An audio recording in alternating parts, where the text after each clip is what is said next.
오늘 예배 참석하신 모든 분들을 환영합니다. 이 시간 주님의 은혜가 넘치는 귀한 시간 되시기를 바랍니다. 어떤 청년이 라스베가스로 출장을 갔습니다. 낮에 일을 보고 밤에 호텔로 돌아갔습니다. 자기 전에 아래층에 있는 라운지에서 칵테일을 한 잔 시켜서 마시고 있었습니다. 그때 잘생긴 여자가 옆에 와서 앉으면서 이야기를 걸었습니다. 그녀와 함께 술을 마시다가 둘은 그 청년의 방으로 가서 술을 한 잔 더 했습니다. 그리고 그 청년은 정신을 잃었습니다. 그가 한참 후에 정신을 차리고 보니 그는 호텔 화장실 욕조 안에 누워 있었습니다. 그 욕조는 얼음으로 가득 채워져 있었습니다. 그는 놀라서 주위를 두리번거렸습니다. 그때 종이 한 장이 앞에 놓여 있는 것을 발견했습니다. 움직이지 말고 911에 전화하세요. 다행히 전화가 옆에 놓여져 있었습니다. 전화를 하려고 하는데 손가락이 떨려서 번호를 제대로 누를 수 없었습니다. 그는 간신히 전화를 했습니다. 교환원이 전화를 받았습니다. 그런데 그는 그 청년이 당한 상황을 잘 알고 있는 것 같았습니다. 그가 이렇게 물었습니다. 당신 등 뒤에 천천히 손을 대어 보세요. 그곳에 튜브가 꽂혀져 있습니까? 그는 떨리는 손으로 등을 더듬어 보았습니다. 그 교환원의 말처럼 청년의 등에는 튜브가 꽂혀져 있었습니다. 교환원은 그 청년에게 말했습니다. 너무 놀라지 마세요. 그 여자는 당신의 콩팥을 하나 띄어갔습니다. 요즘 이곳에는 장기 도둑들이 많습니다. 응급차가 지금 그곳으로 가고 있습니다. 생명에는 지장이 없으니까 의료원들이 도착할 때까지 움직이지 말고 계세요. 우리 중에는 이와 비슷한 이야기를 들어본 사람들이 있을 것입니다. 그런데 놀라운 것은 이 이야기는 사실이 아니라는 것입니다.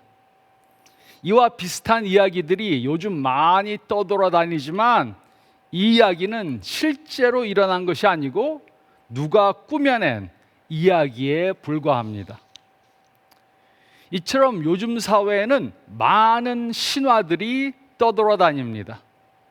그것들은 근거 없는 이야기들 뿐 사실이 아닙니다.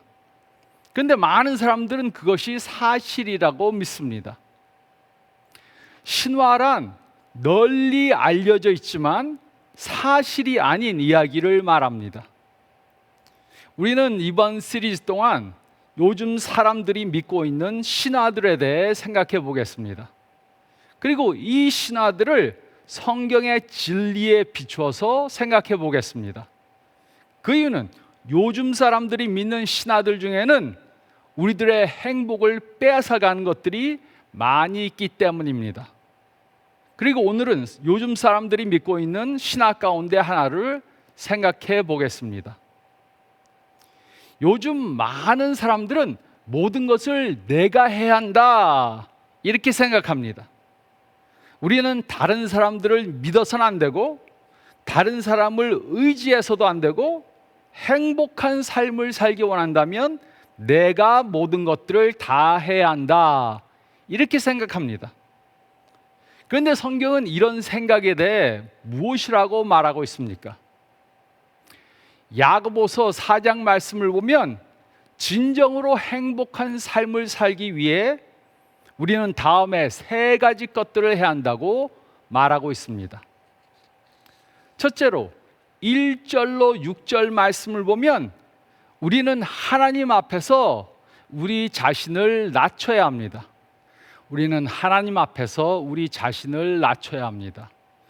1절로 3절은 다음과 같이 기록했습니다. 너희 중에 싸움이 어디로부터 다툼이 어디로부터 나느냐? 너희 지치 중에서 싸우는 정욕으로부터 나는 것이 아니냐? 너희는 욕심을 내어도 얻지 못하여 살인하며 시기하여도 능히 취하지 못함으로 다투고 싸우는도다. 너희가 얻지 못하면 구하지 아니하기 때문이요 구하여도 받지 못하면 정욕으로 쓰려고 잘못 구하기 때문이라. 야고보는 사람들 가운데 싸움과 다툼이 어디로부터 나느냐 이렇게 물었습니다.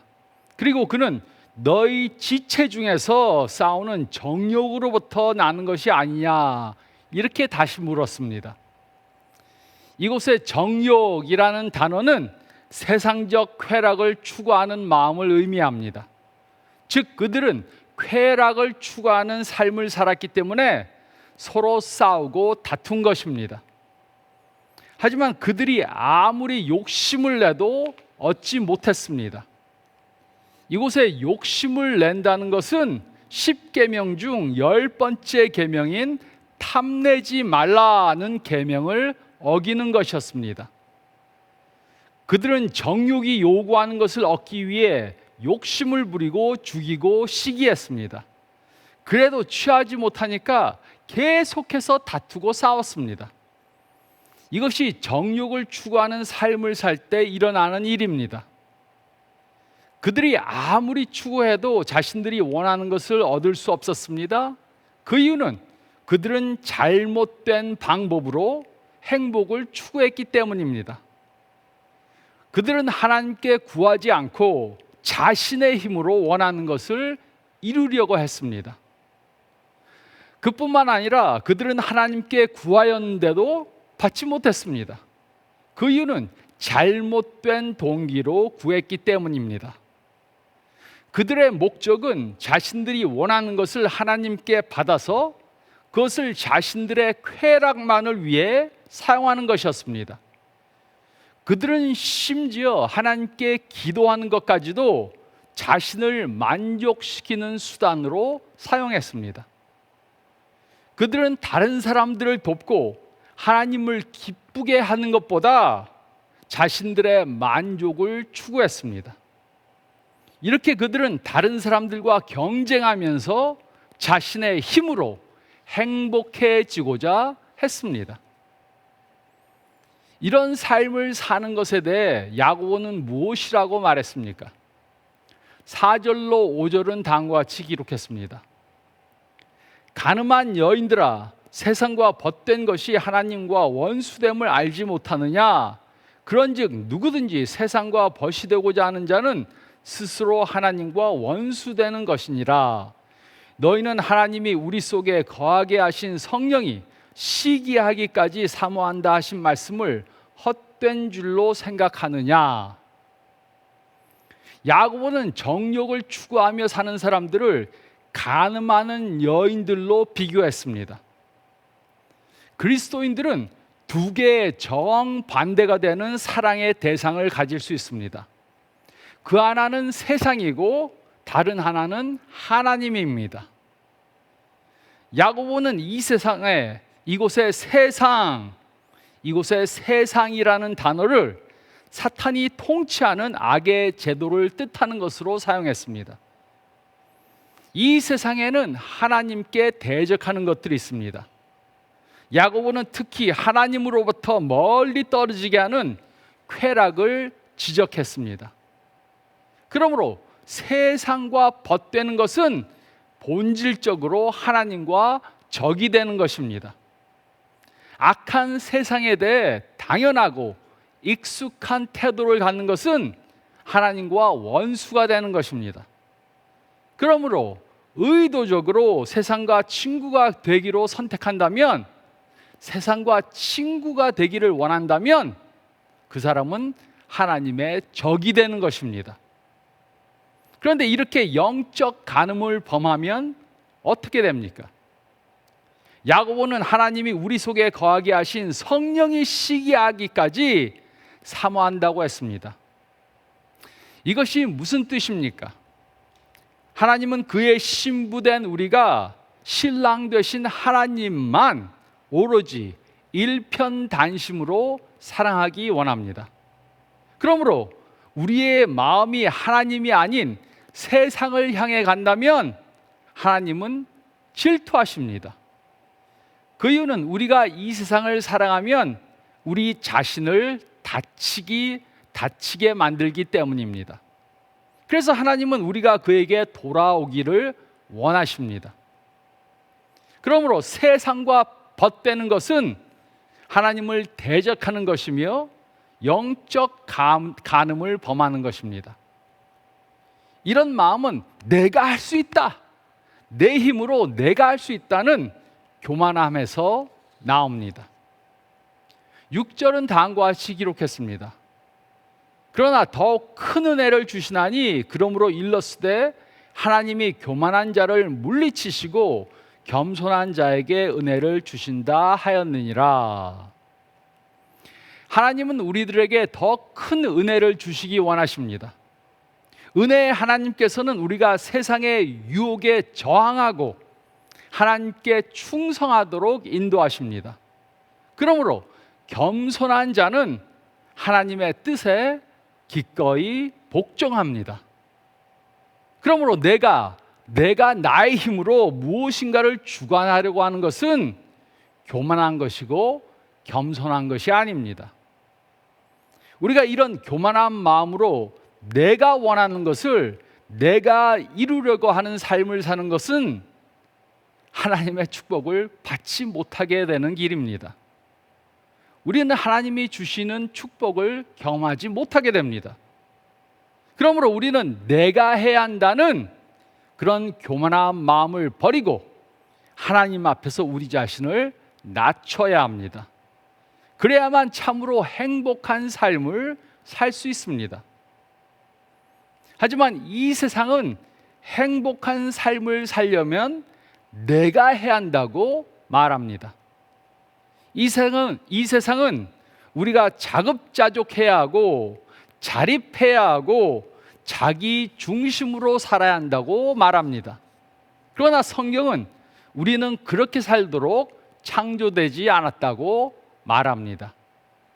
그래서 세상에서 말하는 이런 신화를 믿고 그대로 산다면 우리는 하나님께서 주시고자 하는 참된 행복을 경험할 수 없습니다. 우리 중에는 스트레스를 받고 사는 사람들이 있습니다. 우리 중에는 피로에 지쳐서 사는 사람들이 있습니다. 많은 사람들은 스트레스를 받는 삶을 살고 축복을 경험하는 삶을 살지 못합니다. 그 이유가 무엇입니까? 그것은 자신의 능력으로 자신의 삶을 주관하고자 하기 때문입니다. 우리가 우리의 삶의 영역들을 주관하고자 하면 어떻게 됩니까? 우리가 한 영역을 잘 주관해서 그것이 잘 되게 할 수 있습니다. 그런데 다른 영역에 문제가 생기게 됩니다. 우리는 또 그 영역에 집중해서 그 영역을 잘 되게 만들 수 있습니다. 그러면 또 다른 영역에 문제가 생기게 됩니다. 우리 스스로 모든 영역들을 주관하고자 한다면 우리는 끝없는 스트레스를 받는 그런 삶을 살 수밖에 없습니다. 그런데 왜 많은 사람들은 자신들이 자신들의 삶을 주관할 수 있다고 생각합니까? 그것은 교만한 마음 때문입니다. 우리는 교만해서 자신의 삶을 주관할 수 있다고 생각합니다. 그러나 우리는 삶의 모든 영역들을 주관할 수 없습니다. 우리의 힘으로 모든 영역들을 주관하고자 한다면 우리는 스트레스를 받을 수밖에 없습니다. 자신의 능력으로 주관하고자 하는 그런 영역들이 무엇입니까? 첫째는 우리의 문제입니다. 우리는 이것은 아무 문제도 아니야, 내 힘으로 내가 해결할 수 있어, 이렇게 말하는 것을 좋아합니다. 문제가 생기면 우리는 그것을 우리의 힘으로 해결하려고 합니다. 둘째는 우리의 아픔입니다. 우리의 아픔. 우리는 마음속에 아픔이 오면 잠을 자고 TV를 보고 음식을 필요 이상으로 먹고 아니면 술이나 약을 복용함으로 우리의 아픔을 잊고자 합니다. 아픔을 잊기 위해 모든 것들을 하면서 우리의 아픔을 주관하고자 합니다. 셋째는 다른 사람들입니다. 다른 사람들. 우리는 다른 사람들을 주관하고자 하지만 그것은 쉬운 것이 절대로 아닙니다. 우리 자신들조차 주관하지 못하면서 어떻게 다른 사람들을 주관할 수 있습니까? 넷째는 우리의 미래입니다. 우리의 미래. 우리의 미래는 불확실합니다. 그래서 많은 불안감을 갖다 줍니다. 많은 사람들은 자신들의 힘으로 자신의 미래를 주관하고자 하지만 그것은 불가능한 것입니다. 또 다섯째는 하나님입니다. 하나님. 우리는 하나님까지도 주관하고자 합니다. 우리는 하나님께 우리가 원하는 것을 우리가 원하는 때 이루어 달라고 그렇게 보챕니다. 하지만 하나님은 우리를 주관하시지만 우리는 하나님을 주관할 수 없습니다. 이런 것들은 우리들의 교만한 마음에서 나오는 것입니다. 그리고 자신이 모든 것을 주관해야 한다고 생각하는 한 우리는 스트레스를 받는 삶을 살 수밖에 없습니다. 하지만 겸손함은 우리를 스트레스 받는 삶에서 벗어나게 도와줍니다. 그러므로 나는 스스로 모든 것을 주관할 수 있다는 생각을 버려야 합니다. 그리고 나는 스스로 모든 것을 주관할 수 없다는 것을 고백해야 합니다. 이것이 하나님 앞에서 겸손한 것입니다. 겸손함이란 낮은 자존감을 말하는 것이 아닙니다. 대신에 겸손함이란 나는 나의 삶을 주관할 수 없습니다. 이렇게 인정하는 것입니다. 우리는 우리가 주관할 수 없는 것을 고백해야 합니다. 우리는 우리의 교만함을 버려야 합니다. 우리는 하나님 앞에서 우리 자신을 낮춰야 합니다. 우리는 하나님 앞에서 우리 자신을 낮춰야 합니다. 그리고 둘째로 7절로 10절 말씀을 보면 우리는 하나님을 우리의 주관자로 삼아야 합니다. 우리는 하나님을 우리의 주관자로 삼아야 합니다. 7절로 10절은 다음과 같이 기록했습니다. 그런즉 너희는 하나님께 복종할지어다. 마귀를 대적하라. 그리하면 너희를 피하리라. 하나님을 가까이 하라. 그리하면 너희를 가까이 하시리라. 죄인들아 손을 깨끗이 하라. 두 마음을 품은 자들아 마음을 성결하게 하라. 슬퍼하며 애통하며 울지어다. 너희 웃음을 애통으로 너희 즐거움을 근심으로 바꿀지어다. 주 앞에서 낮추라. 그리하면 주께서 너희를 높이시리라. 야고보는 이곳에 10가지 명령을 주었습니다. 복종하라, 대적하라, 가까이 하라, 깨끗이 하라, 성결케 하라, 슬퍼하라, 통곡하라, 울라, 바꾸라, 낮추라. 야고보는 각 단어들을 헬라어 부정, 과거, 명령형으로 기록했습니다. 이것은 즉각적인 반응을 요구한다는 뜻입니다. 이것은 우리들이 긴급히 이 일을 행해야 한다는 것입니다. 우리는 하나님의 뜻을 대적하기보다는 마귀를 대적해야 합니다. 야고보는 영적 불신실함은 마귀의 영향을 받았기 때문이라고 말했습니다. 하지만 우리가 그를 대적하면 그는 우리들에게서 도망할 것입니다. 이 약속은 마귀가 아무리 강력하더라도 저항할 수 있다는 것을 말해줍니다. 우리는 마귀를 대적하고 하나님을 가까이 해야 합니다. 그러면 하나님은 우리를 가까이 하실 것입니다. 이들은 세상적 쾌락을 추구했기 때문에 하나님에게서 멀어졌습니다. 그들은 하나님의 자녀들이었지만 하나님에게서 멀어졌습니다. 이곳에 다시 돌아오라는 명령에는 하나님께서 그들을 다시 환영하실 것이라는 약속이 포함되어 있습니다. 야고보는 그들을 죄인들이라고 아주 직설적으로 불렀습니다. 그들의 쾌락을 추구하는 마음은 그들의 손으로 죄를 범하게 만들었습니다. 야고보는 그들에게 손을 깨끗이 하라고 명령했습니다. 이 명령은 그들의 행위를 깨끗게 하라는 명령입니다. 또 야고보는 이들을 두 마음을 품은 자들이라고 그렇게 불렀습니다.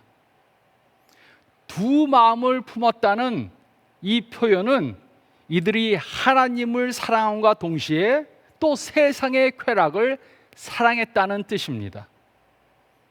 이들은 자신들을 성결하게 해야 했습니다.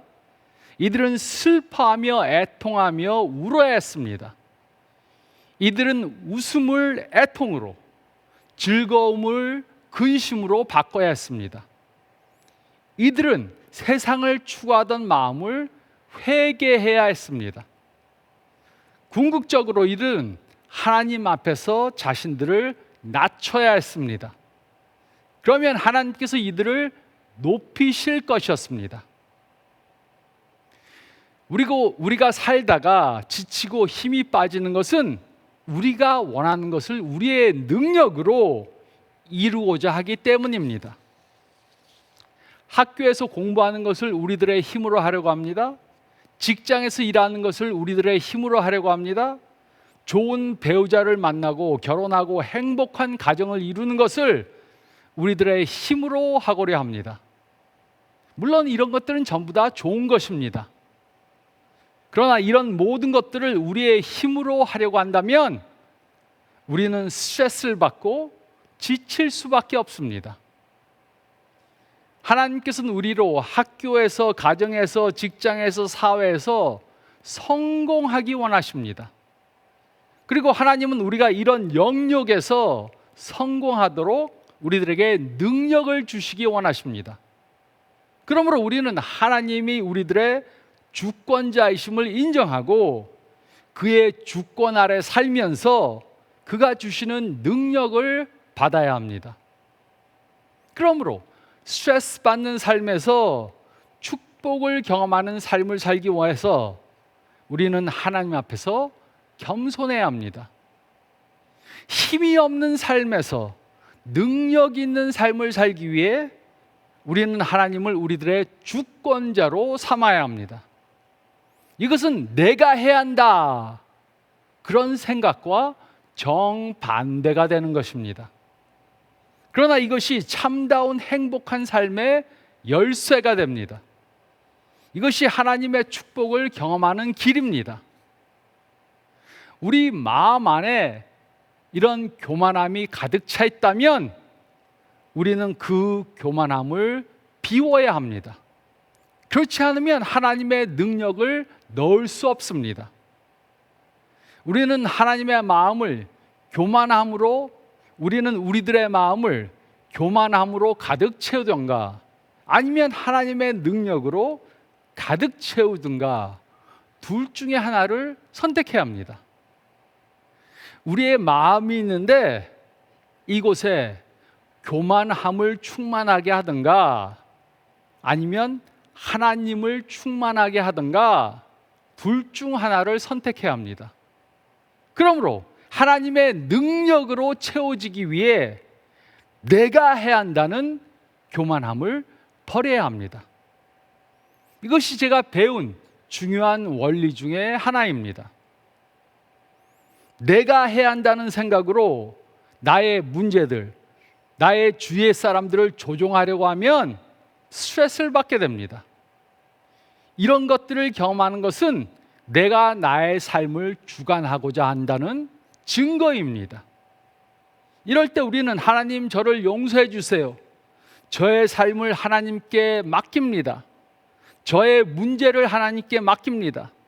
제 주위에 있는 사람들을 하나님께 맡깁니다. 저의 삶 전체를 하나님께 맡깁니다.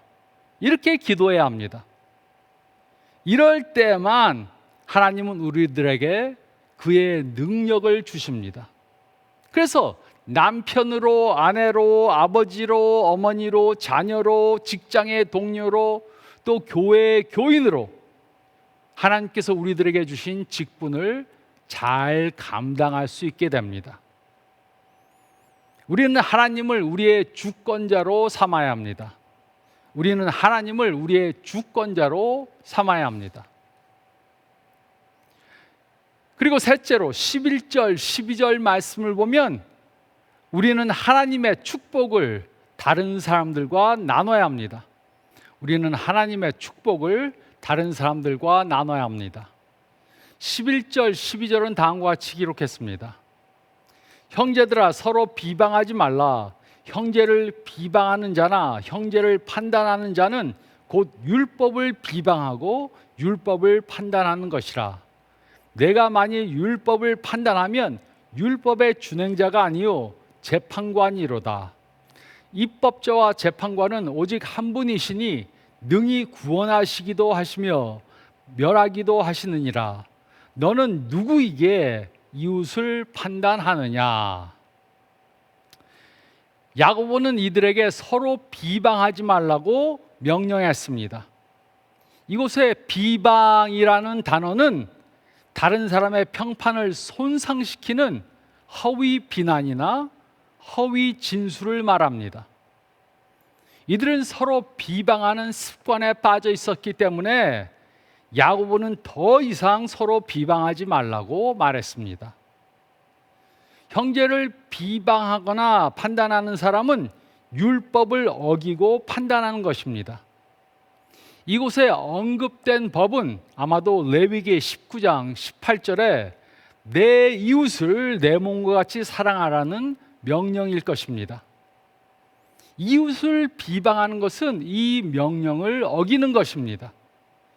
이런 사람은 자신을 율법 위에 놓고 자신의 행동으로 이 율법이 나쁘거나 불필요한 법이라고 그렇게 판단하는 것입니다.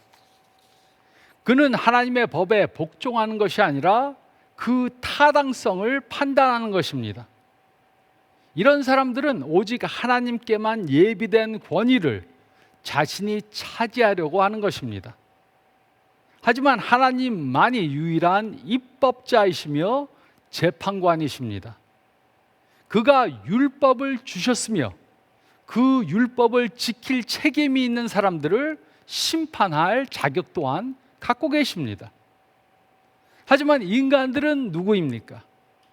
우리들에게는 다른 사람을 비방하거나 판단할 권리가 전혀 없습니다. 그런데도 사람들은 왜 다른 사람을 비방하고 판단합니까? 많은 사람들이 자신의 힘으로 성공하려고 하니까 다른 사람들을 비방하고 다른 사람들과 다툽니다. 남들을 판단하고 그들에 대해 험담을 합니다. 그러나 이런 행동들은 우리로 축복받는 삶을 살게 해주지 못합니다. 대신에 축복받는 삶을 살기 위해서 우리는 하나님께서 우리들에게 주신 그 축복을 다른 사람들과 나눠야 합니다. 이것이 하나님께서 우리를 축복해 주시는 이유입니다. 하나님께서 우리를 축복해 주시는 것은 우리로 그 받은 축복을 나누는 사람들이 되게 하기 위해서입니다. 그러나 교회에 다니는 사람들이나 교회에 다니지 않는 사람들이나 이 진리를 깨닫지 못합니다. 대부분의 사람들은 성공을 하면 그 축복을 자신만을 위해 사용하려고 합니다. 그러나 하나님께서 우리를 축복해 주시는 것은 우리로 하나님의 축복의 통로가 되게 하기 위해서입니다. 그래서 하나님께 받은 축복을 나누는 그런 삶을 살지 않으면 어떻게 됩니까? 하나님은 우리를 더 이상 축복해 주시지 않습니다. 하나님이 받은 축복을 다른 사람들에게 나누지 않는 사람을 보면 하나님께서는 이렇게 생각하실 것입니다. 이 사람은 아무리 축복해 주어도 자신만을 위해 이기주의적인 삶을 사니까 이 사람은 더 이상 축복해 주지 말아야 하겠다. 하나님이 우리를 축복해 주시는 것은 우리로 하나님의 축복의 통로가 되게 하기 위해서입니다. 그래서 하나님께서는 다른 사람들에게 그 받은 축복을 나눠주는 사람을 찾으십니다. 그리고 이런 사람을 찾으면 하나님은 그 사람을 더욱더 축복해 주십니다. 저는 이 진리를 깨달은 사람들과 함께 목회하는 것을 너무나도 감사합니다. 저희 교인들은 교회 와서 하나님에게 축복을 받습니다. 영적으로, 가정적으로, 경제적으로 축복을 받습니다. 그리고 하나님이 이런 축복을 주시는 것은 우리로 그의 축복의 통로가 되게 하려고 하신다는 것을 확실히 믿습니다. 그래서 우리 교회는 받은 축복을 나눠주려고 최대한 노력합니다. 올해 재정의 약 4분의 1가량을 교회 밖의 사역들에게 나눠줍니다. 선교하시는 선교사님들, 또 학교에서, 또 이너시리에서 목회하는 어려운 사역자들에게 나눠줍니다. 저는 확실히 믿습니다. 하나님께서 우리 교회를 축복해 주시는 것은 우리가 하나님의 축복을 나누기 때문입니다. 하나님의 축복을 받으면 우리는 그 받은 축복을 나눠야 합니다. 다른 사람들과 그 축복을 나누면 우리의 축복은 절대로 줄어드는 것이 아닙니다. 절대로 줄어들지 않고 오히려 더 많은 축복을 받게 됩니다. 그 이유는 우리가 다른 사람들과 나누는 삶을 살 때 하나님은 더 많은 축복을 주시기 때문입니다. 우리는 하나님의 축복을 다른 사람들과 나눠야 합니다. 우리는 하나님의 축복을 다른 사람들과 나눠야 합니다. 여러분은 하나님께 축복받는 그런 행복한 삶을 살기 원하십니까? 그렇다면 나는 나를 위해 존재하며 내가 성공하는 것은 나에게 달렸다라는 이런 신화를 믿어서는 안 됩니다. 우리는 내가 해야 한다는 신화 대신 성경의 진리를 믿어야 합니다. 축복받고 행복한 삶을 살기 원한다면 우리는 성경이 말해주는 것을 믿고 그대로 행해야 합니다. 우리는 하나님 앞에서 우리 자신을 낮춰야 합니다. 우리는 하나님을 우리의 주권자로 삼아야 합니다. 그리고 우리는 하나님의 축복을 다른 사람들과 나눠야 합니다. 이런 삶을 삶으로 하나님의 축복을 경험하고 그 축복을 나누는 삶을 사는 저와 여러분들이 되시기를 좋으신 예수님의 이름으로 축원드립니다. 저희 다 같이 기도드리겠습니다. 주님, 저의 삶을 살펴볼 때 너무나도 많은 축복을 받았음을 고백합니다. 그런데도 어떤 때는 우리가 더 행복해지고 더 충만한, 풍만한 삶을 살기 위해 내가 해야 한다는 생각으로 내가 모든 것을 주관하고자 하는 저희가 될 때 있습니다. 이러한 생각을 버리고 우리가 하나님 앞에서 더욱더 낮아지고 하나님을 우리의 주권자로 삼음으로 이 세상에서 스트레스 받는 삶이 아니라 하나님의 축복을 경험하는 살게 도와주시옵소서. 그리고 하나님께서 축복을 나눠주시면 그의 하나님의 축복을 주시면 우린 그것을 받아 주위 사람들과 나누는 그러한 삶을 살도록 도와주시옵소서. 그러므로 우리가 하나님의 축복의 통로가 되게 도와주시고 하나님을 모르는 사람들이 우리의 행동을 보고 예수님께 나오게 저희를 사용해 주시옵소서. 간절히 바라오며 이 모든 말씀 우리 주님 예수 그리스도의 이름 받들어 간절히 기도드리옵나이다. 이렇게 한 주간 이 말씀대로 삶으로 축복의 통로가 되시는 저희 모두가 되기 바랍니다. 건강하시기 바랍니다.